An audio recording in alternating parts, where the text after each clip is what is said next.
Very very very good morning. Super good morning అందరికి. చూస్తుండగానే weekend వచ్చేసింది కదా. వీకెండ్ అంటే ఇంకా ఇవాళ ఫ్రైడేనే కదా అంటారా. ఫ్రైడే నుంచి కొంచెం వీకెండ్ మూడ్ స్టార్ట్ అవుతుంది. సరే వీకెండ్ అయినా ఏదైనా సరే మనం మాత్రం ఇళ్లలోంచి బయట కదలద్దు. ఎందుకంటే బయట చాలా దారుణంగా ఉంది పరిస్థితి. ఎస్పెషలీ హైదరాబాద్ ఈజ్ మరింత కేర్ఫుల్గా ఉండాలండి. రోజు రోజుకి కేసులు ఆ రేంజ్ లో పెరుగుతున్నాయి. సో కరోనా ఈజ్ ఎవ్రీవేర్ అనమాట. ప్రతి చోట ఎవరితో క్లోజ్ గా మూవ్ అవ్వాలన్నా లేకపోతే ఏది తాకాలన్నా సరే కరోనా ఉందేమో అన్న భయంతో మనం ఉండాలి. భయంతో కాదు, అనుమానంతో, జాగ్రత్తతో, అంతే. సో అలాంటి సిచ్యుయేషన్ ఉంది. ఏంటి పొద్దున్నే ఇవి మొదలు పెడుతున్నాను అనుకున్నారా? No, just for a change. రోజు హాయ్ హలో గుడ్ మార్నింగ్ అని సరే అందరు వచ్చేసారా? V6 ఫేస్బుక్ పేజీలోకి లాగిన్ అయ్యి షేర్ కొట్టి ఫోన్ అట్లా పక్కన పెట్టండి. 45 మినిట్స్ ఇవాళ కొంచెం ఎక్కువ వార్తలు ఉన్నాయి. మేబీ ఒక 5-10 నిమిషాలు ఎక్కువ తీసుకుంటేనేమో నాకు తెలియదు. Let's check. సో వార్తలు తీసుకుని వెలుగు పేపర్లో ముఖ్యమైన వార్తల్ని మీకు వినిపించడానికి నేను మీ సౌజన్యని వచ్చేసాను. మీరు కూడా వచ్చేయండి, తొందరగా వచ్చేయండి. షేర్ కొడితే మీతో పాటు మీ ఫేస్బుక్ ఫ్రెండ్స్ కూడా వస్తారు. చాలా మందికి నోటిఫికేషన్ వెళ్ళకపోతే వాళ్ళు కూడా మిస్ అయిన వాళ్ళు వస్తారు. చలో ఠీక్. హెడ్లైన్స్ ఏంటి తెలుసా? కాళేశ్వరం ఖర్చు లెక్కలు చెప్పలేక తిప్పలు పడుతోంది రాష్ట్ర ప్రభుత్వం అని చెప్పి బ్యానర్ ఐటమ్ వచ్చింది. 38,500 కోట్లు మొదట్లో, ఇప్పుడు 1,10,000 కోట్లు. దానికి సంబంధించి బ్యానర్ ఐటమ్. మనం దాని గురించి ఇండెప్త్ చూద్దాం. And టెస్ట్లకు break. సడన్ గా 10 రోజుల్లో 50,000 టెస్టులు చేయాలని చెప్పి రాష్ట్ర ప్రభుత్వం డిసైడ్ చేస్తుంది కదా. ఆ టెస్ట్లకి బ్రేక్ పడింది అని చెప్పి మనం చూస్తున్నాం. ఒక 2 days శాంపిల్స్ తీసుకోవడం ఆపేస్తున్నారు. నిన్న ఇవాళ శాంపిల్స్ తీసుకోలేదు, ఇవాళ కూడా తీసుకోరు ఆఫీసర్లు అని చెప్పి చూస్తున్నాం. ఎందుకు, దీనికి కారణం ఏంటి చూద్దాం ఇండెప్త్ పేజెస్ లో. కరోనా బంధాలను తెంచుతోంది. కరోనా ఎన్నో రకాల చేంజెస్ తీసుకొచ్చింది. బంధాలను కూడా తెంచుతోంది. మనుషులకి ఏదైతే ఫిజికల్ డిస్టెన్సింగ్ అంటున్నామో అది ఫిజికల్ డిస్టెన్సింగే కాదు, పాత రోజుల సోషల్ డిస్టెన్సింగ్ లేకపోతే ఇంకో రకమైన డిస్టెన్సింగ్, మొత్తానికి మానసికంగా కూడా దూరాన్ని పెంచుతోంది అని చెప్పి మనం ఈ ఆర్టికల్ చూస్తున్నాం. దాని గురించి ఇండెప్త్ చూద్దాం. అండ్ రాష్ట్రంలో కేసులు ఎంతో తెలుసా? నిన్న 920, 600, 700, 800, నిన్న 900 మార్కుకు వచ్చేసింది. 920 కేసెస్ వచ్చాయి. అండ్ సిబిఎస్ఈ 10th ఎగ్జామ్స్ రద్దండి. మొత్తానికి 2020కి సంబంధించిన బ్యాచ్ అయితే చరిత్రలో నిలిచిపోతారు. అట్లా అన్ని కూడా రద్దు అవుతున్న సిచ్యుయేషన్. వీటన్నిటి గురించి ఇండెప్త్ వార్తలన్నీ చెప్పడానికి నేను వచ్చేసాను. మీరు కూడా వచ్చేయండి. వెలుగు పేపర్లో ఇవాళ బోల్డ్ అని వార్తలు ఉన్నాయి. కడుపు నిండా వార్తలు అనొచ్చు. ఎనీవేస్, చాలా మందికి పేపర్ ఎవరైనా చదివి వినిపిస్తే బాగుండని అనిపిస్తూ ఉంటుంది. అండ్ మరికొంతమందికి చదవాలని ఇంట్రెస్ట్ ఉన్నా చాలా మందికి తెలుగు చదవడంలో ప్రాబ్లం ఉంటుంది. ఇంకొంతమంది బిజీగా ఉండడం వల్ల లేకపోతే వయసు రీత్యానో పేపర్ చదవలేక ఇబ్బంది పడుతుంటారు. అలాంటి వాళ్ళందరినీ దృష్టిలో పెట్టుకుని V6 వెలుగు ఈ ప్రయత్నం స్టార్ట్ చేసింది. దీనికి మీ నుంచి వస్తున్న రెస్పాన్స్ కి చాలా చాలా థ్యాంక్స్ అండి. Will continue it. ఇంకేమైనా చేంజెస్ కావాలన్నా మీరు సజెస్ట్ చేయొచ్చు. సో ముందైతే మీరు షేర్ కొట్టండి, మీతో పాటు మీ ఫ్రెండ్స్ని తీసుకురండి. నేను పేపర్ మొదలు పెడుతున్నా. చలో. కాళేశ్వరం ఖర్చు లెక్కలు చెప్పలేక తిప్పలు. తాజాగా సిడబ్ల్యూసి లేఖ రాసింది రాష్ట్ర సర్కార్కి. సో దీనికి సంబంధించి ఏం చెప్పాలి, ఎట్లా చెప్పాలి, ఏం మాట్లాడాలి, 38,500 కోట్లు ఎక్కడ, 1,10,000 కోట్లు ఎక్కడ, ఎందుకు ఇంతలాగా ఎందుకు ఎస్కలేషన్ చేయాల్సి వచ్చిందనే దానికి సంబంధించి ఏం చెప్పాలో తెలియక రాష్ట్ర ప్రభుత్వం తిప్పలు పడుతోందని చెప్పి మనం ఈ ఆర్టికల్ చూస్తున్నాం. రీఇంజనీరింగ్ పేరుతో భారీగా సర్కార్ దీని అంచనా వ్యయాన్ని పెంచేసింది. గ్రావిటీతో వచ్చే నీళ్లను కాదని పెద్ద పెద్ద లిఫ్ట్లు అవి ఏర్పాటు చేసిన సిచ్యువేషన్ కాళేశ్వరానికి సంబంధించి. 3వ TMC తమ్మిడిహెట్టి నుంచి ఎందుకు తీసుకోలేదు అనే క్వశ్చన్ కూడా కనిపిస్తోంది. మరి దానికి రాష్ట్ర ప్రభుత్వం దగ్గర ఎలాంటి ఆన్సర్ లేదు. లింక్ 4లోనూ మరోసారి ఖర్చులు పెంచే ప్రయత్నం జరుగుతోంది అని చెప్పి మనం ఈ ఆర్టికల్ చూస్తున్నాం. లెక్కలేనన్ని డబ్బులు ధారపోసిన కాళేశ్వరం ప్రాజెక్టును సమర్థించుకునేందుకు రాష్ట్ర సర్కార్ ఆపసోపాలు పడుతోంది. అనుకున్న ఖర్చు అమాంతం 3 రెట్లకు పైగా ఎందుకు పెరిగిందో చెప్పుకోలేక ఇప్పుడు తిప్పలు పడుతోందని చెప్పి మనం ఈ ఆర్టికల్ చూస్తున్నాం. కేంద్ర జల సంఘం ఈ మధ్య లేఖ రాసింది ప్రాజెక్ట్ కి సంబంధించి. సో AIBP స్కీమ్ లో భాగంగా కాళేశ్వరం ప్రాజెక్ట్ కి ఆర్థిక సహాయం చేయాలని చెప్పి రాష్ట్ర సర్కార్ లాస్ట్ అక్టోబర్ లో కోరింది. సో దానికి సంబంధించి పెరిగిన ఖర్చు, అదనంగా ఏమేం చేశారు, చేపట్టిన పనులు, వీటన్నిటికీ అనుమతి తీసుకోవాలి. దానికి సంబంధించి ప్రతిపాదనలు పంపాలి అని చెప్పి ఈ మధ్య CWC నుంచి లేఖ వచ్చింది. సో మరి ఏం చేయాలి ఇప్పుడు రాష్ట్ర సర్కార్? ఈ ప్రతిపాదనలు వీటిని తయారు చేసేందుకు ఇరిగేషన్ విభాగం కింద మీద పడుతోంది. ఎందుకంటే గ్రావిటీతో పైసా ఖర్చు లేకుండా వాటర్ని తీసుకొచ్చే ప్రాణహిత చేవేళ్ల ప్రాజెక్ట్ ని ఎందుకు మార్చాల్సి వచ్చింది? ఇన్ని స్టేజెస్ లో ఇంత భారీ లిఫ్ట్లు పెట్టి ఎందుకు ఇంత ఖర్చు పెట్టాల్సి వచ్చిందనే దానికి సంబంధించి ఏం చెప్పాలో అర్థం కాక ఇరిగేషన్ అధికారులు తలలు పట్టుకుంటున్నారని చెప్పి మనం ఈ ఆర్టికల్ చూస్తాం. మనకి తెలుసండి, లిఫ్ట్ మీద లిఫ్ట్ కట్టారు. 2008లో ఫస్ట్ ఒక 38,500 కోట్లతో ఈ ప్రాణహిత చేవేళ్ల పేరుతో ప్రాజెక్ట్ పనులు స్టార్ట్ అయ్యాయి. తర్వాత దీన్ని రీడిజైనింగ్ పేరుతో కాళేశ్వరంగా మార్చింది టిఆర్ఎస్ ప్రభుత్వం. పనుల్లో మార్పులు చేస్తూ అంచనా ఖర్చును భారీగా పెంచుకుంటూ పోయింది. ఇప్పుడు ప్రాజెక్టు వ్యయం 3 రెట్లు పెరిగింది. 38,500 కోట్ల నుంచి 3 రెట్లు పెరిగి 1,10,000 కోట్లకు చేరుకుంది. 2016లో ప్రాజెక్ట్ కాస్ట్ను ఒక్కసారి అమాంతం 80,000 కోట్లకు పెంచేశారు. ఆ తర్వాత ఈ 3 ఏళ్లలో మరో 8,000 కోట్లు అదనంగా పెంచారు. ఇప్పుడు మళ్ళీ మూడో టీఎంసీ అని చెప్పి మరొక 21,000 కోట్లు ఇట్లా పెరిగి పెరిగి పెరిగి 1,10,000 కోట్లకు చేర్చారనమాట. సో ప్రతిసారి కూడా ప్రతిపక్షాలన్నీ పదే పదే దీన్ని ఇలానే క్వశ్చన్ చేస్తున్నాయి. ప్రభుత్వం ఎందుకు పెంచాల్సి వచ్చింది వ్యయాన్ని అని చెప్పి. సో సీఎం చెప్పిన వాళ్ళకి ప్రాజెక్టులో పనులు దక్కుతున్నాయని చెప్పి మనం అదే పేజ్ లో చూడొచ్చు. మేడిగడ్డ నుంచి మిడ్ మానేర్ వరకు 2 లింక్స్ లో చేపట్టిన ఖర్చు 3 ఏళ్లలోనే 8,254 కోట్లు అదనంగా పెరిగింది. సో మేడిగడ్డ నుంచి మిడ్ మానేర్ వరకు 3వ టీఎంసీ, మిడ్ మానేర్ నుంచి మల్లన్న సాగర్ వరకు 2వ టీఎంసీ నీటిని తరలించే పనులు మరో 21,458 కోట్ల వ్యయంతో చేపట్టారు. ఈ వర్క్ ఏజెన్సీస్ 2.15% ఎక్సెస్ కి టెండర్లు దక్కించుకున్నాయి. వీటన్నిటినీ కూడా ఈ నెల 2వ వారంలోనే సీఎం జగిత్యాల జిల్లాలోని వెల్గటూరు వద్ద అడిషనల్ టీఎంసీ పనులు ప్రారంభించాల్సి ఉండగా దాన్ని వాయిదా వేశారు. అన్ని కూడా టెండర్స్ లేకుండా ప్రస్తుత వర్క్ ఏజెన్సీలకే నామినేషన్ పద్ధతిని అప్పగించారు. సీఎం చెప్పిన వాళ్ళకే పనులు అప్పగించారని చెప్పి మనం అదే పేజ్ లో చూస్తున్నాం. కాళేశ్వరం ప్రాజెక్ట్ ఖర్చు విపరీతంగా పెరిగిపోయింది. దీనికి ఏం చెప్పుకోవాలో తెలియట్లేదు. మెయిన్ గా 4 లింక్స్. ఇందులో లింక్ 1 ఏంటంటే మేడిగడ్డ నుంచి ఎల్లంపల్లి ప్రాజెక్ట్ వరకు లింక్ 1, ఎల్లంపల్లి నుంచి మిడ్ మానేర్ వరకు లింక్ 2, మిడ్ మానేర్ నుంచి అప్పర్ మానేర్ కు లింక్ 3, మిడ్ మానేర్ నుంచి బస్వాపూర్ వరకు చేపట్టే పనులు లింక్ 4 గా విడదీశారు. గత 4 years గా 1, 2, 4 ఈ 3 లింక్స్ లో పనులు ఒక మేర కొలుక్కొచ్చాయి అనమాట. ఈ లింక్ 4 లో 50 టీఎంసీల కెపాసిటీతో ఏదైతే మల్లన్న సాగర్ బ్యాలెన్సింగ్ రిజర్వాయర్ నిర్మించాలో అది భూసేకరణ ఇష్యూస్ తో అది పెండింగ్ పడింది. అయితే కొండపోచమ్మ సాగర్ వరకు నీటిని ఎత్తిపోయటం తమ విజయంగా, అదిగో కాళేశ్వరం నీళ్లు అని చెప్పి ప్రభుత్వం చెప్పుకుంటున్న సిచ్యుయేషన్. సో 3వ టీఎంసీతోనే చిక్కుముడి వచ్చిందని చెప్పి మనం ఈ ఆర్టికల్లో చూస్తున్నాం. ప్రాణహిత చేవెళ్ల స్కీమ్ లో భాగంగా కేవలం ఒక్క స్టేజ్ లిఫ్ట్ తోనే ఎల్లంపల్లికి నీటిని తరలించే అవకాశం ఉండింది. కానీ తమ్మిడిహెట్టి నుంచి మైలారం వరకు గ్రావిటీ కాల్వ తవ్వి ఆల్రెడీ లైనింగ్ పనులు కూడా పూర్తయి ఉన్నాయి, రెడీగా ఉంది. ఈ కాల్వ ద్వారా రోజుకు 2 టీఎంసీల నీటిని తరలించే అవకాశం ఉంది. కానీ ఇప్పటికే పూర్తయిన పనుల ద్వారా తమ్మిడిహెట్టి వద్ద బ్యారేజ్ నిర్మించి 3వ టీఎంసీని కూడా తరలించే ఛాన్స్ ఉన్నా సరే ప్రభుత్వం దాన్ని పక్కన పెట్టింది. మేడిగడ్డకి ఎందుకు వెళ్లారు అనే క్వశ్చన్ కి అసలు ప్రభుత్వం దగ్గర ఆన్సరే కనిపించని పరిస్థితి అని చెప్పి మనం ఈ ఆర్టికల్లో చూస్తున్నాం. ప్రాజెక్ట్ కాస్ట్ బెనిఫిట్ రేషియోపై ఇది ప్రధానంగా ప్రభావం చూపుతుంది అని చెప్పి దాని గురించి చూద్దాం మనం లోపల పేజీలో. అండ్ అదే పేజీలో కరోనా బంధాలను తెంచుతోంది. కన్నవాళ్లు చనిపోయినా శవాన్ని ఇంటికి తీసుకెళ్లలేని స్థితిలో పిల్లలు ఉన్నారు కరోనా భయంతో అని చెప్పి చూస్తున్నాం. తల్లికి వైరస్ వచ్చిందేమోనని కనీసం పలకరించని కూతురు, తండ్రి చివరి చూపులకు నోచుకొని కొడుకు, వైరస్ సోకిన కుటుంబాలను దూరంగా పెడుతున్న బంధువులు అని చెప్పి ఏ రకంగా కరోనా వైరస్ మనుషుల్ని విడదీసిందో ఈ ఆర్టికల్లో మనం చూస్తున్నాం. దానికి సంబంధించి మనం ఇన్డెప్త్ చూద్దాం సెకండ్ పేజ్ లో. సో సెకండ్ పేజ్కి వస్తే ఎట్లా విడదీసింది, కరోనా వైరస్ బంధాలను ఎలా తెంచుతోందో కొన్ని ఎగ్జాంపుల్స్ ఉన్నాయండి. కరోనా కేసులు బాగా ఉన్న ప్రాంతం నుంచి తల్లి వచ్చింది, ఐ థింక్ మహారాష్ట్ర నుంచో ముంబై నుంచో తల్లి వచ్చిందని చెప్పి ఆ తల్లిని కొడుకులు ఇంట్లోకి రానివ్వలేదు. మన V6 లో వార్త కూడా వచ్చింది. పాపం ఆ అవ్వ బయటనే అట్లా కూర్చొని ఉందన్నమాట. ఎంతకి కూడా ఆమెకి నెగిటివ్ వచ్చింది టెస్ట్ లో, అయినా సరే కొడుకులు లోపలికి రానియలేని సిచ్యుయేషన్. అండ్ కాలనీలో ఒకరికి కరోనా సోకిందని తెలియగానే జనం అంతా ఇండ్లు ఖాళీ చేసి వెళ్ళిపోతున్నారు. అపార్ట్మెంట్స్ లో అయితే మరింత ఎక్కువగా ఉంది అని చెప్పి మనం ఈ ఆర్టికల్లో చూస్తున్నాం. ఊర్లలో ఒకరికి కరోనా సోకగానే బంధువులంతా కూడా ఆ ఫ్యామిలీని వెలేసినట్లు చూస్తున్నారు.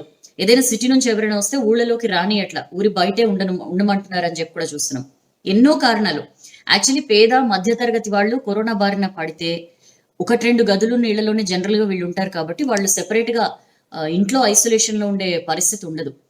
వాళ్ళు ఇంట్లో వాళ్ళకి కరోనా ఎక్కడ సోకుతుందో అని చెప్పి చాలా భయపడుతూ ఉండాల్సిన సిచ్యుయేషన్. ఇలాంటి పరిస్థితుల్లో సొంత మనుషుల్ని కూడా దూరంగా పెట్టాల్సి వస్తుంది. అండ్ కరోనా వల్ల చనిపోయిన వాళ్ళలో చాలా రోజుల వరకు వైరస్ ఉంటుంది అని చెప్పి ఇట్లా రకరకాల ఇదితో అంత్యక్రియలకు వెళ్ళడానికి కూడా పెద్దగా ఇష్టపడట్లేదు అని చెప్పి మనం ఈ ఆర్టికల్లో చూస్తున్నాం. తార్నాక ప్రాంతంలో నివసించే లక్ష్మి భర్త కరోనాతో చనిపోయారు. అయినా ఆమెకు ఎలాంటి లక్షణాలు లేవు. టెస్టులు చేయమని అడిగినా ఎవరు చేయలేదు. భర్త కరోనాతో చనిపోయడం తెలియగానే బంధువులంతా ఇంటికి దూరం అయ్యారు. సిటీలో ఉండే కన్న కూతురు కూడా తల్లిని చూడడానికి రాలేదంట.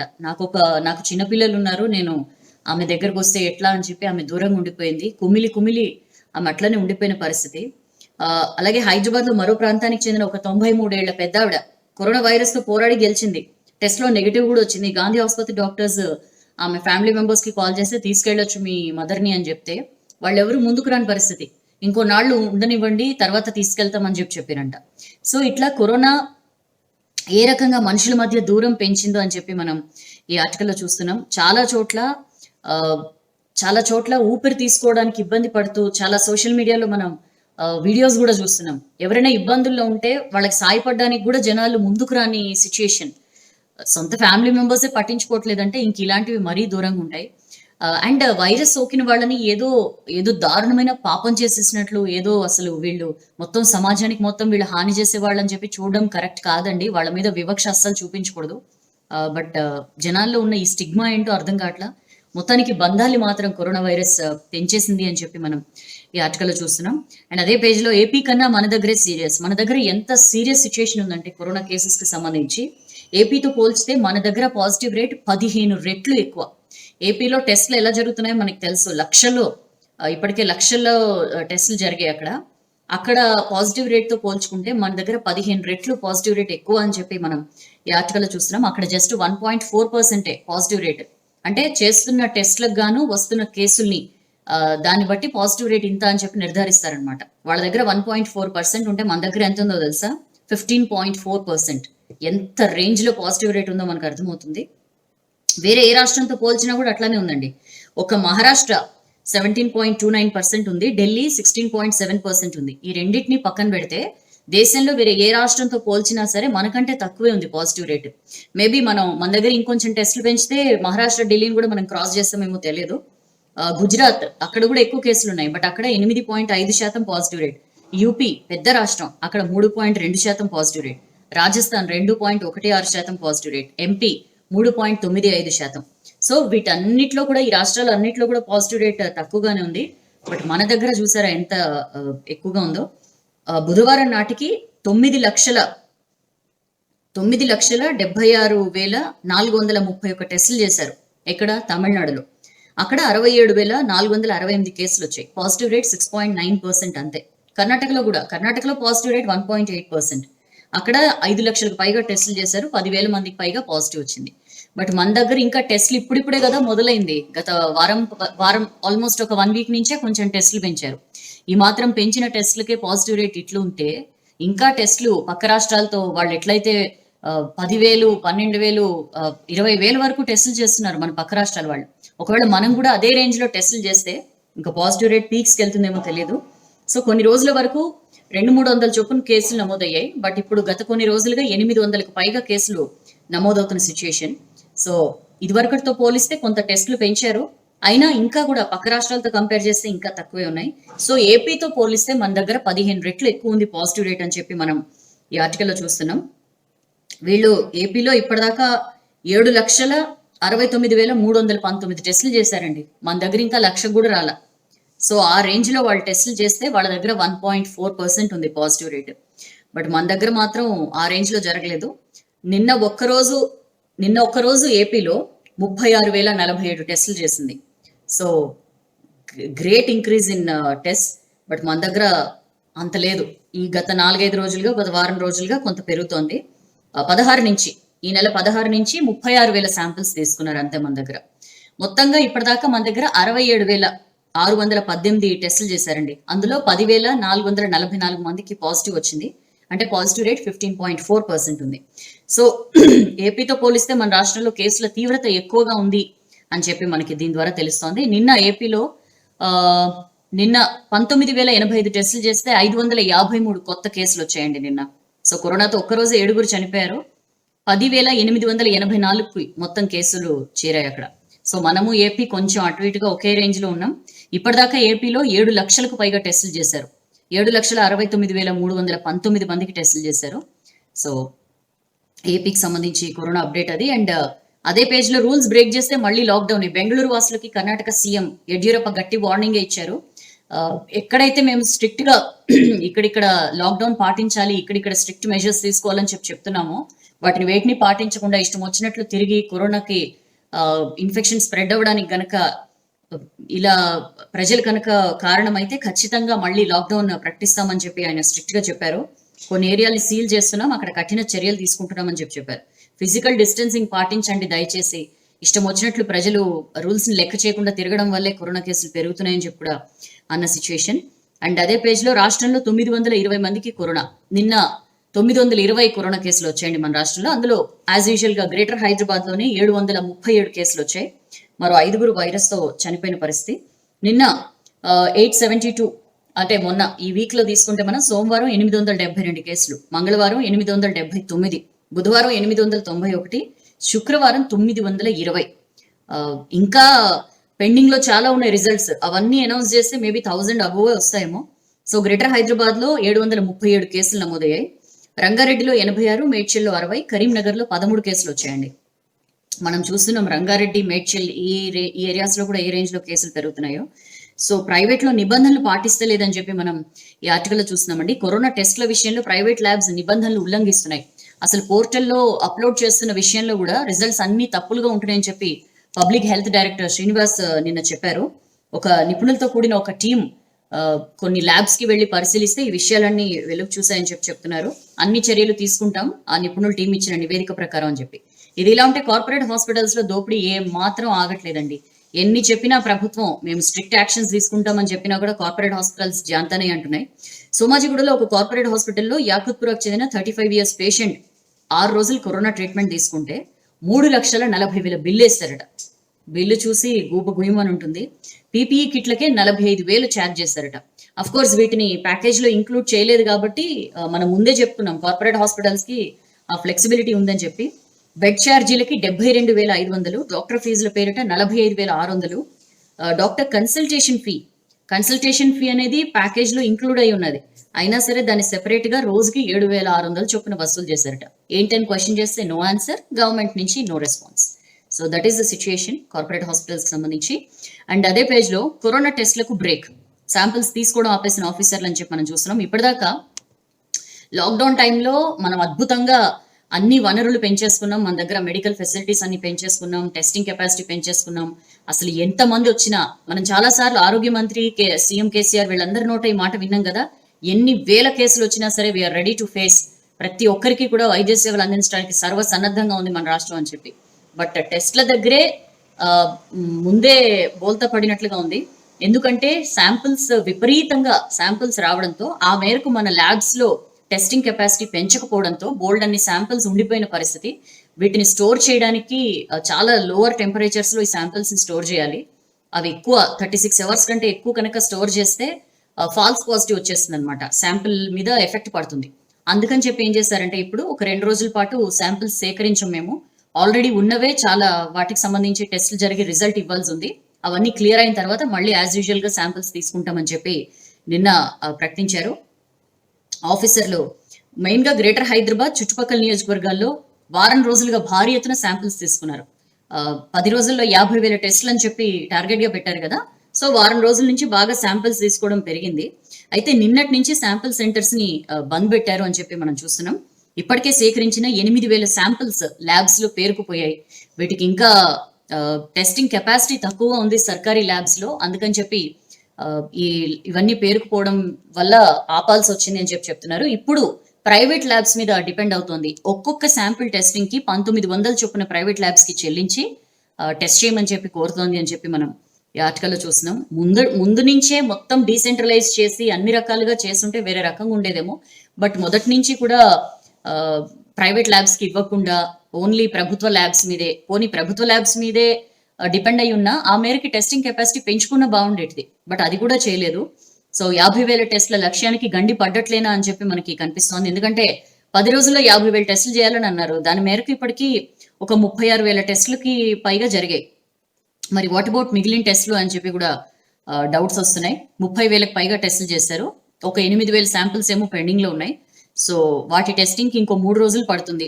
సో శాంపిల్స్ ఇచ్చిన 4-5 రోజుల తర్వాత కూడా టెస్ట్ రిజల్ట్ రావడం లేదు. మనం నిన్న కూడా చెప్పుకున్నాం, ఈ టెస్ట్ రిజల్ట్ లేట్ గా రావడం వల్ల వాళ్ళకి పాజిటివ్ నెగిటివ్ తెలియట్లా. శాంపిల్ ఇచ్చి యాజ్ యూజువల్ గా వాళ్ళ పనుల్లో వాళ్ళు ఉంటున్నారు, ఆఫీసులకో లేకపోతే ఇళ్లలో మామూలుగా ఉండడమో చేస్తున్నారు.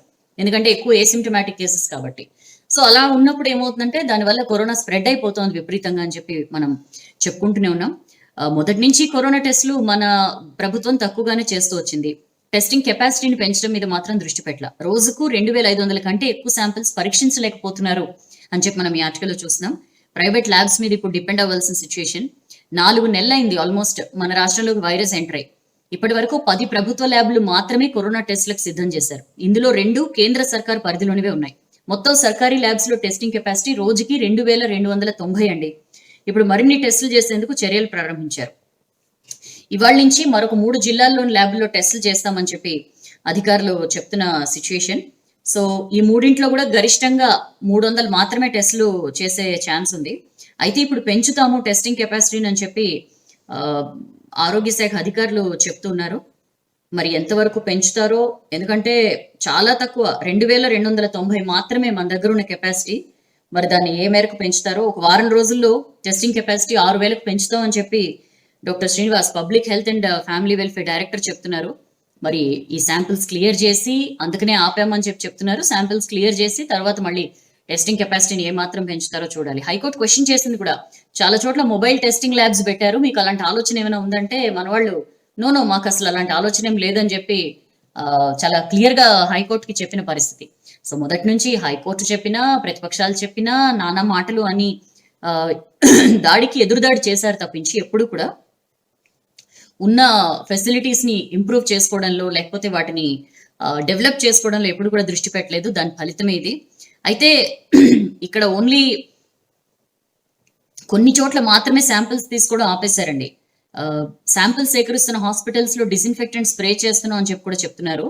మరో వారం రోజుల్లో ఇక్కడ పెంచుతాము, వీటి కెపాసిటీ పెంచి యాజ్ యూజువల్ గా సేకరిస్తామని చెప్తున్నారు. కింగ్ కోటి ఫీవర్ హాస్పిటల్స్ లో మాత్రం యాజ్ యూజువల్ గా శాంపిల్స్ సేకరిస్తాము అని చెప్పి కూడా చెప్పారు. సో కింగ్ కోటి ఫీవర్ హాస్పిటల్స్ తప్ప మిగిలిన చోట్ల ఎక్కడైతే కొన్ని జిల్లా కేంద్రాల్లో వాటిలో ఏదైతే తీసుకుంటున్నారో వాటిని ఆపారనమాట. ఇక దేశంలో 5 లక్షలకు చేరువలో కరోనా కేసులండి. ఒకే రోజు 17,895 కొత్త కేసులు వచ్చాయి. మరణాలు కూడా 15,000 దాటిపోయాయి. నిన్న ఒక్కరోజే 17,000 కేసులు రావడం ఒక పెద్ద రికార్డ్. 17,000 పైగా కేసులు. సో 5 లక్షలకి చేరువలో మొత్తంగా 4,90,880 మంది కరోనా పాజిటివ్ గా తేలారు. 15,308 మరణాలు కూడా జరిగాయి. సో కొత్తగా తమిళనాడులో 3,509, ఢిల్లీలో 3,390 కేసులు వచ్చాయి. మహారాష్ట్రలో కూడా రికార్డు స్థాయిలో కేసులు వస్తున్న పరిస్థితి. మొత్తంగా ఈ 3 చోట్లనే ఎక్కువగా వస్తున్నాయి. బట్ అగైన్ మన దగ్గర ఇంకా కేసులు అంతగా లేవు కాబట్టి మనకి పెద్దగా వేలల్లో ఇంకా కేసులు రికార్డు కావట్లా. సో మన దగ్గర 920 మందికి పాజిటివ్ వచ్చింది నిన్న. మరి ఇంకా కరెక్ట్ గా రిజల్ట్స్ ఏవైతే పెండింగ్ లో ఉన్నాయో, 8,000కి పైగా రిజల్ట్స్ పెండింగ్ లో ఉన్నాయో అవన్నీ కూడా ప్రకటిస్తే ఇంకా క్లియర్ గా తెలుస్తుంది. నెక్స్ట్ పేజ్కి వద్దాం. లెక్కలు చెప్పలేక తిప్పలు అని చెప్పి మనం ఏదైతే ఫస్ట్ పేజ్ బ్యానర్ ఐటమ్ చూసామో, యాక్చువల్లీ ఏంటంటే ఉమ్మడి ఏపీలో ఈ జలయజ్ఞంలో భాగంగా అంబేద్కర్ ప్రాణహిత చేవెళ్ల సుజల స్రవంతి ప్రాజెక్ట్ ని చేపట్టారండి. అప్పుడు కేంద్ర మంత్రి కాకా వెంకటస్వామి అప్పటి సీఎం వైఎస్ మీద ఒత్తిడి తీసుకొచ్చి ప్రాజెక్ట్ ని మొదలుపెట్టేలా చేశారు. 2007-8లోనే 38,500 కోట్ల అంచనాతో ఈ ప్రాజెక్ట్ స్టార్ట్ అయింది. కాకా విపరీతమైన ప్రెషర్ తీసుకొచ్చి సుమారు 11,000 కోట్లకు పైగా రిలీజ్ చేసేలా చేశారు. అది ఖర్చు చేశారు కూడా. 160 టీఎంసీల నీటిని ఎత్తిపోసి 16 లక్షల ఎకరాలకు నీళ్లిచ్చేలా డిజైన్ కూడా చేశారు. తమ్మిడిహెట్టి నుంచి మైలారం వరకు 2 టీఎంసీల కెపాసిటీతో 74 కిలోమీటర్ల గ్రావిటీ కాల్వ తవ్వి లైనింగ్ కూడా పూర్తి చేశారు. ప్యాకేజ్ 5 పనులు జరగాల్సిన చోట అక్కడ సింగరేణి మైన్స్ ఉండడంతో జైపూర్ వాగు ద్వారా ఎల్లంపల్లి వరకు నీటిని తరలించి అక్కడ ఒక్క లిఫ్ట్ పెడితే చాలు ఎల్లంపల్లికి నీరు ఎత్తిపోయాలని చెప్పి అనుకున్నారు. తమ్మిడిహెట్టి వద్ద 148 మీటర్ల ఎత్తులో బ్యారేజ్ నిర్మాణానికి మహారాష్ట్రతో ఒప్పందం కూడా చేసుకుంది సర్కార్. ఉమ్మడి ఏపీలో ప్రారంభించిన ప్రాణహిత పేరు గనక అట్లానే కంటిన్యూ అయితే మనకెక్కడ మైలేజ్ రాకుండా పోతుందో అని చెప్పి ఇప్పుడు రాష్ట్ర ప్రభుత్వం ఈ ఆలోచన చేసింది, మొత్తం రీడిజైనింగ్ చేసింది అని చెప్పి మనం ఈ ఆర్టికల్లో చూస్తున్నాం. మేడిగడ్డ నుంచి మిడ్మానేర్ వరకు 2 టీఎంసీలను ఎత్తిపోసే వ్యవస్థ ఆల్రెడీ అందుబాటులో ఉంది. హైదరాబాద్ తాగునీటి అవసరాలు, పారిశ్రామిక అవసరాలు, మల్లన్న సాగర్ సహా మిగతా రిజర్వాయర్ల ఆయకట్టుకు భరోసా ఇవ్వాలనే పేరుతోనే మిడ్మానేర్ నుంచి 2 టీఎంసీ పనులకి 21,000 కోట్లకు పైగా వెచ్చిస్తోంది. కొత్తగా 1 ఎకరం కూడా సాగులోకి వచ్చే అవకాశం లేదండి. కానీ హైదరాబాద్ తాగునీరు, పారిశ్రామిక అవసరాలని మొదటి ప్రపోజల్లోనే పెట్టారు. ఇప్పుడు మళ్ళీ పాత ప్రతిపాదనల్లో ఉన్న వాటినే మళ్ళీ లిఫ్టింగ్ చేయడానికి కారణంగా హైదరాబాద్ తాగునీటి అవసరాలు, పారిశ్రామిక అవసరాలు అనేది చూపిస్తున్నారు. సో వీటి గ్యారంటీ కేంద్రం క్వశ్చన్ చేసే ఛాన్సెస్ ఉన్నాయి. నిర్వహణ భారం కూడా తడిసి మోపెడు. కాళేశ్వరం ప్రాజెక్టు పెద్ద పెద్ద లిఫ్ట్లు, పంప్ హౌస్లతో డిజైన్ చేయబడింది, మనకు తెలుసు. సో ప్రాజెక్టు అంచనా వేయంతో పాటు నిర్వహణ భారం ఏటేటా తడిసి మోపెడయ్యే అవకాశం ఉందని చెప్పి మనం చూస్తున్నాం. భారీగా కరెంటు బిల్లుల భారం పడుతుంది. సుమారు లాస్ట్ బడ్జెట్ లో కాళేశ్వరం ప్రాజెక్ట్ నిర్వహణకి 5,219 కోట్లు కేటాయించింది ప్రభుత్వం. ఈసారి మరొక 500 కోట్లు పెంచింది. మొత్తం ప్రాజెక్ట్ మొత్తం పూర్తయితే ఓన్లీ కరెంట్ బిల్స్ కి 7,500 కోట్లు పర్ ఇయర్, ప్రతి ఏటా 7,500 కోట్లు ఖర్చు పెట్టాల్సి ఉంటుందని చెప్పి మనం ఈ ఆర్టికల్ చూస్తున్నాం. 3వ టీఎంసీ ఎత్తిపోతలకు అయ్యే ఖర్చు దీనికి అదనం కాబోతోంది అని చెప్పి కూడా చూస్తున్నాం.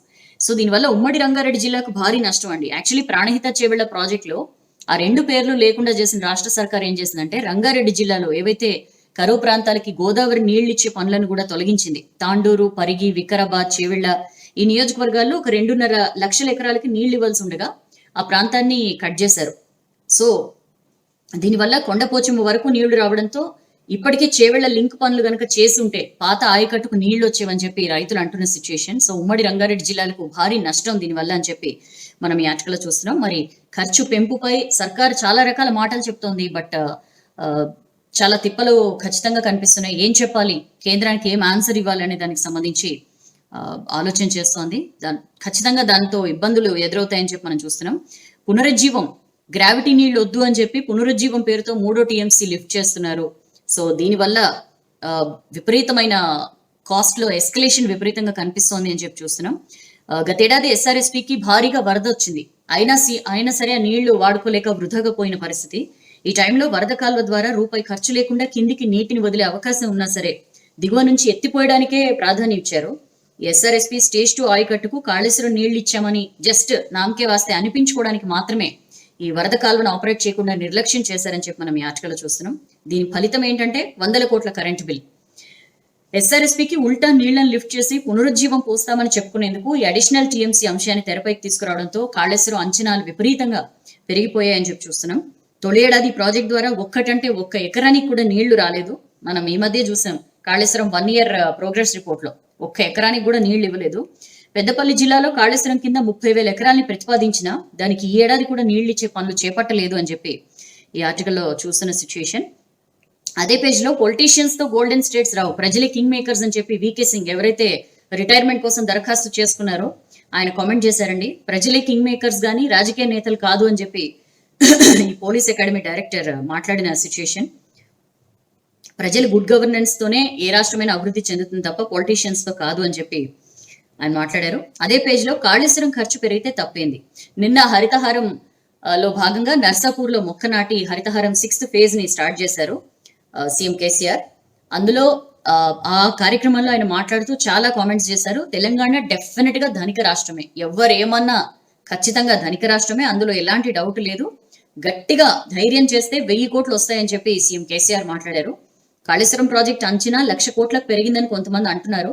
అలాంటి వాళ్ళకి కాళేశ్వరం నీళ్ల ద్వారా రైతులకు ఎంత మేలు జరుగుతోందనే విషయం తెలీదు అని చెప్పి కూడా ఆయన విమర్శించిన సిచ్యుయేషన్.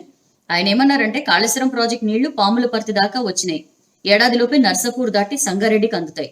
చాలా మందికి పడదు, మాటలు మాట్లాడతారు, గదేం ఖర్చు వయా గా నమూనవయా ఖర్చు పెట్టుడు 1,00,000 కోట్ల కాళేశ్వరానికి అని మాట్లాడిన వాళ్ళు కూడా ఉన్నారు. అయితే వాళ్ళకి చెప్తున్నాను, వాళ్ళకి ఏం తెలుసు, ఎకనామిస్టులు అని చెప్పి అంటారు, వాళ్ళకి ఏం అర్థమవుతుంది, రైతులకు కలిగే సంతోషం, నీళ్లను చూస్తే రైతులకు ఎంత సంతోషం కలుగుతుందో ఎకనామిస్టులకి ఇంగ్లీష్ లో మాట్లాడే వాళ్ళకి ఏం తెలుస్తుందని చెప్పి కూడా ఆయన మాట్లాడారు. కాళేశ్వరం నీళ్లు వస్తే రైతులు మొగులకు ముఖం పెట్టి చూడాల్సిన అవసరం ఉండదు, రోహిణి కార్తెలోనే పంటలు స్టార్ట్ చేయొచ్చు, నాట్లు వేసే రోజులు దగ్గరలోనే ఉన్నాయని చెప్పి ఆయన మాట్లాడారు. అండ్ అద్భుతంగా సౌండ్ ఎకానమీ ఉంది, డబ్బులు అసలు సమస్య కానే కాదు, గట్టిగా ధైర్యం చేసి చెప్తున్నాం. ఒక 4 అడుగులు చేస్తే 1000 కోట్లు వస్తాయి, మనం గరీబోళ్ళం కాదు, అద్భుతంగా సౌండ్ ఎకానమీ ఉంది, డెఫినెట్ గా తెలంగాణ ధనిక రాష్ట్రం అని చెప్పి అన్నారు. అండ్ ఆయన ఈ సందర్భంగా కొన్ని ఇష్యూస్ కూడా మాట్లాడారు. ఈ మధ్య ఈ కరోనా వల్ల కొంత ఇబ్బంది పడి మెయిన్ గా ఉద్యోగులకి వాళ్ళకి జీతాలు కట్ చేశాము, అయినా సరే రైతులకి ఎక్కడ ఆపలేదు. అయితే ఒక ఉద్యోగ సంఘం ఆయన నా దగ్గరకు వచ్చి మాకైతే కట్ చేశారు, రైతులకు ఎందుకు ఇస్తారు అంటే, అవును బరాబర్ ఇస్తాం, అసలు మీకు కట్ చేసింది రైతులకు ఇవ్వడానికి అని కూడా చెప్పినా అని చెప్పి ఆయన మాట్లాడిన పరిస్థితి. సో రైతు బంధు ఆపలేదు, ఎక్కడ రైతులకు ఇబ్బంది పెట్టలేదు. బట్ మంది ఖచ్చితంగా ఇప్పుడు కొంత సిచ్యుయేషన్ సెటరేట్ అయింది, అద్భుతంగా ఉంది మన ఎకానమీ అని చెప్పి కూడా ఆయన మాట్లాడారు. కలప స్మగ్లర్లపై కఠిన చర్యలు, గత పాలకులందరూ కూడా స్మగ్లర్స్ ని ప్రోత్సహించారు, స్మగ్లర్స్ తో చేతులు కలిపి మొత్తం కలప రవాణాకి వాళ్ళు హెల్ప్ చేశారు. బట్ ఇప్పుడు అట్లా ఉండదు, ఖచ్చితంగా మనం ఫ్యూచర్ జనరేషన్స్ కోసం మనం అద్భుతమైన అడవుల్ని ఉండేలాగా చేయాలి. సో ఎక్కడ వాన పడుకున్నా, ఇదివరకు నర్సాపూర్ అడవిలో పడేది, హైదరాబాద్ నుంచి ఎంతో మంది ఇక్కడికి వేటకు వచ్చేవారు, ఇప్పుడు మళ్ళీ మనకి అలాంటి సిచ్యుయేషన్ రావాలి. చీమ చిటుకుమన్న ఇంటెలిజెన్స్ రిపోర్ట్ వస్తుంది నాకు, ఖచ్చితంగా ఈ అక్రమ కలప రవాణాపై నిఘా కోసం స్పెషల్ ఇంటెలిజెన్స్ టీమ్ ని ఏర్పాటు చేస్తున్నా అని చెప్పి కూడా సీఎం చెప్పారండి. అయితే రైతులు బాగుపడాలనేదే మా ప్రభుత్వ లక్ష్యం. 600 సరే ఖచ్చితంగా రైతు బాగుపడాలి. రైతులను ఏదో కోటీశ్వరులు చేస్తానని చెప్పట్లేదు, అట్లా డుమ్కీలు చెప్తే కరెక్ట్ కాదు అని చెప్పి కూడా అన్నారు. రైతుకు కావాల్సింది ఏంటి? ఉన్న అప్పులు తీరిపోవాలి, సొంతంగా 2 లక్షలు 4 లక్షలు అకౌంట్ లో ఉండాలి, అండ్ పంటకి సొంతంగా పెట్టుబడి పెట్టుకోగలగాలి అని చెప్పి కూడా అన్నారు. రైతు మేలు కోసమే ఈ షరతుల సాగు స్టార్ట్ చేసినాం, డిమాండ్ ఉన్న పంటల్ని వేయాలని చెప్తున్నాం. ఏ ఒక్క రైతు కూడా పంటల ఉత్పత్తులు అమ్ముకోవడానికి ఇబ్బంది పడొద్దు, దీని మీదే ఆలోచన చేస్తున్నాను. ఏం చేయాలి, ఎట్లా పంట ఉత్పత్తులు కొనుగోలు ఎట్లా చేయాలని దాని గురించి ఆలోచన చేస్తున్నాను అని చెప్పి కూడా ఆయన మాట్లాడారు. బట్ ఈ సందర్భంగా రైతుల గురించి చాలా మాట్లాడారు. బట్ ఆ గుడ్ న్యూస్ మీకు గుర్తుండే ఉంటుంది, కొండపోచమ్మ సాగర్ అప్పుడు గుడ్ న్యూస్ చెప్తానన్నారు, మొత్తం దేశం అంతా తిరగమార్గా అవుతుంది, ఇబ్బంది అవుతుందని చెప్పి. బట్ దాని గురించి మళ్ళీ ఎక్కడ ప్రస్తావించలా. బట్ చాలా విషయాలు చెప్పారు రైతుల గురించి, దానికి సంబంధించిన వార్త. అండ్ అదే పేజ్ లో పెద్ద పోస్టులన్నీ కేసీఆర్ కులపోళ్ళకి అని చెప్పి నిన్న ఫేస్బుక్ లైవ్ లో రేవంత్ రెడ్డి విమర్శించారండి. కీలక శాఖల్లో పోలీస్ డిపార్ట్మెంట్ తో మొదలుకొని చాలా డిపార్ట్మెంట్స్ లో కీలక శాఖల్లో అంతా కూడా కేసీఆర్ కులం వాళ్ళదే రాజ్యం అని చెప్పి అన్నారు. అర్హత లేకున్నా రిటైర్ అయినా పదవులు మాత్రం వాళ్ళ కులపోళ్ళకు కట్టబెడుతున్నారు. అక్రమాలు బయటపడతాయని వీకే సింగ్ కి ప్రమోషన్ ఇవ్వలేదు డీజీపీగా అని చెప్పి ఆయన విమర్శించారు. సో రియల్ ఎస్టేట్ ని గుప్పిట పట్టారు. మాదాపూర్, సైబరాబాద్, కూకట్పల్లి వంటి కీలక ప్రాంతాల్లో సొంత కులపోళ్లను నియమించుకుని రియల్ ఎస్టేట్ వ్యాపారాన్ని సీఎం కేసీఆర్ గుప్పిట్లో పెట్టుకున్నారని చెప్పి కూడా రేవంత్ రెడ్డి విమర్శించారు. అండ్ క్యాబినెట్ లో కూడా 40% మొత్తం వాళ్ళ కులపోళ్లే ఉన్నారు అని చెప్పి కూడా మాట్లాడుతున్న సిచ్యుయేషన్. అయితే ఆయన ఏమన్నారంటే ఖచ్చితంగా మొత్తం అందరిది, వీళ్ళందరి ఎక్కడైతే అక్రమాలు ఉన్నాయో వీళ్ళన్నిటినీ బయట పెడతాను, వీటన్నిటి మీద పోరాడతానని చెప్పి కూడా రేవంత్ రెడ్డి అన్న పరిస్థితి. దానికి సంబంధించిన వార్త. అండ్ నెక్స్ట్ పేజ్కి వద్దాం. నెక్స్ట్ పేజ్ లో కొత్త సెక్రటేరియట్ ఎప్పుడో, ఇరుకైన బీఆర్కేలో ఉద్యోగుల అవస్థలు. కొత్త సెక్రటేరియట్ కి భూమి పూజ చేసి ఆల్మోస్ట్ ఏడాది కావస్తుందండి. అప్పుడున్న బిల్డింగ్స్ సరిగా లేవు, లేకపోతే ఫైర్ సేఫ్టీ మెజర్స్ లేవు, ఇట్లా ఏవేవో మాటలు చెప్పారు మొత్తానికి. సో కొత్త సెక్రటేరియట్ కట్టాలి అని చెప్పి June 27న కొత్త సెక్రటేరియట్ లాస్ట్ ఇయర్ June 27న శంకుస్థాపన చేశారు. బట్ అది ఒక్కడికి కూడా ముందుకు పడలా, ఎందుకంటే కోర్టు వివాదాల్లో చిక్కుకుంది నిర్మాణం విషయం. సో ఎంప్లాయీస్ అందరినీ హడావిడిగా బీఆర్కే భవన్ కి అయితే తరలించారు. ఆ బీఆర్కే భవన్ లో ఉద్యోగాలు చేయలేక ఇబ్బంది పడుతున్నారు అని చెప్పి మనం ఈ ఆర్టికల్లో చూస్తున్నాం. ఇరుకు గదులు, ఆల్రెడీ కరోనా భయం, బీఆర్కే భవన్ లో ఇరుకు గదులు, ఈ కరోనా ఇంకా స్ప్రెడ్ అవుతుందేమో అన్న భయం, దీనివల్ల చాలా మంది అసలు లాంగ్ లీవ్ పెట్టి వెళ్ళిపోతున్నారని చెప్పి మనం ఈ ఆర్టికల్లో చూస్తున్నాం. పెద్ద ఎత్తున విమర్శలు కూడా వచ్చాయి అప్పుడు సెక్రటేరియట్ కి సంబంధించి, ఎందుకు బాగానే ఉన్న బిల్డింగ్స్ గట్టిగా ఉన్నా సరే ఎందుకు కట్టాల్సి వస్తుంది అని చెప్పి. సో ఎందుకు కూల్చుతున్నారని చెప్పి హైకోర్టు కూడా గట్టిగా క్వశ్చన్ చేసింది. సో దానికి సంబంధించి ఇంకా కోర్టు తీర్పు కోసం వెయిటింగ్ జరుగుతోంది. ఒకవేళ కోర్టు తీర్పు వచ్చినా, ఇష్యూ క్లియర్ అయినా సరే, ఇప్పట్లో లాక్డౌన్ వల్ల నిర్మాణ పనులు కూడా చాలా నెమ్మదిగా జరుగుతున్నాయి కాబట్టి ఇప్పట్లో అయితే కొత్త సెక్రటేరియట్ అందుబాటులోకి వచ్చే అవకాశం లేదు. సో మరి 9 అంతస్తులతో కొత్త సెక్రటేరియట్ కడతామని చెప్పి సర్కార్ హైకోర్టుకి చెప్పింది. మరి సేఫ్టీ రూల్స్ అవి ఇవి చాలా విషయాలు చెప్పింది. 300 కోట్లు ముందు అంచనా వేయగా ఇప్పుడు 500 కోట్ల వరకు అవుతుందని చెప్పి చెప్తున్నారు. మరి కోర్టు తీర్పు ఏమిస్తుందో తెలియదు. సో నిర్మాణం మాత్రం మరింత ఆలస్యం అయ్యే అవకాశం ఉంది. చాలా మంది ఇబ్బంది పడుతున్నారు. మినిస్టర్ల ఛాంబర్ల మీద కూడా కన్ఫ్యూజన్ అండి. యాక్చువల్లీ చాలా చిన్నగా బీఆర్కే భవన్ ఇరుకిరుగ్గా ఉండడం, అసలు అక్కడ ఏ మినిస్టర్స్ ఎక్కడ కూర్చోవాలో తెలియక చెట్టుకొకరు పుట్టుకొకరులా అయిపోయారు. వాళ్ళని కలవడానికి ఎమ్మెల్యేలు అక్కడికి ఇక్కడికి తిరిగి మొత్తం చాలా ఇబ్బందులు పడ్డారని చెప్పి కూడా మనం చూస్తున్నాం. సెక్రటేరియట్కి వస్తే మామూలుగా ఇది వరకు ఒకే రోజు 2-3 పనులు అయ్యేవి. బట్ ఇప్పుడు ఒకే పని కోసం 2-3 చోట్ల తిరగాల్సి వస్తుందని చెప్పి కూడా చాలా మంది ఇబ్బందులు పడుతూ చెప్తున్న పరిస్థితి. అయితే అసెంబ్లీ నిర్మాణంపై సీఎం పునరాలోచన చేస్తున్నారా అని చెప్పి కూడా మనం ఇదే ఆర్టికల్లో చూడొచ్చు. ఎర్రమంజిల్లో కట్టాలని చెప్పి అప్పుడు భూమి పూజ చేశారు కదా, దాని మీద అది హెరిటేజ్ బిల్డింగ్ కదా, అలా ఎట్లా మీరు తొలగిస్తారని చెప్పి హైకోర్టు క్వశ్చన్ చేసింది. సో హెరిటేజ్ కమిటీ వేసి అనుకూలంగా రిపోర్ట్ తెప్పించాలని ప్రభుత్వం కూడా అనుకుంది. కానీ ఇప్పుడున్న అసెంబ్లీ బిల్డింగ్ అన్ని రకాలుగా బాగానే ఉంది కదా అని చెప్పి మెజారిటీ అభిప్రాయం రావడంతో ఇప్పుడు కేసీఆర్ అసెంబ్లీ కొత్త బిల్డింగ్ విషయంలో పునరాలోచనలో పడ్డారని చెప్పి మనం ఆర్టికల్లో చూస్తున్నాం. అండ్ అదే పేజ్ లో బోనాలు షురు. గోల్కొండ కోటలో అమ్మవారికి తొలి బోనం. భక్తులు లేకుండా ఈసారి బోనాలు పూజలు. మామూలుగా బోనాలు అంటేనే అసలు చాలా హడావిడి కనిపిస్తుంది. బట్ ఈసారి చాలా నిరాడంబరంగా భక్తులు లేకుండానే బోనాలు పూజలు జరిగాయని చెప్పి మనం చూస్తున్నాం. పాత బస్తీ గుళ్ళలో కూడా బోనాలు స్టార్ట్ అయ్యాయి. సో దానికి సంబంధించిన వార్త. అండ్ అదే పేజ్ లో ఇమ్యూనిటీ పెంచే పంటలు పండించాలి అని చెప్పి జయశంకర్ యూనివర్సిటీ అధికారులతో వీడియో కాన్ఫరెన్సింగ్ లో గవర్నర్ తమిళిసై సూచించారండి. ఇమ్యూనిటీ పెంచే పంటలు పండించేలా రైతుల్ని ప్రోత్సహించాలి అని చెప్పి కూడా ఆవిడ కామెంట్ చేశారు, దానికి సంబంధించిన వార్త. అండ్ అదే పేజ్లో 3 నెలలు రేషన్ తీసుకోకపోతే ఆపేస్తారా, నోటీస్ ఇవ్వకుండా ఎలా ఆపేస్తారని చెప్పి హైకోర్టు ఆగ్రహం వ్యక్తం చేసింది. అనేక కారణాల వల్ల వేరే చోట్లకు వెళ్ళుంటారు, ఇంతలోకే వరుసని 3 నెలలు రేషన్ తీసుకోకపోతే మీరు అట్లెట్లా ఆపేస్తారు, 1500 ఏదైతే అకౌంట్లో వేశారో అవి ఎందుకు ఆపేస్తారని చెప్పి కూడా క్వశ్చన్ చేసింది, దానికి సంబంధించిన వార్త.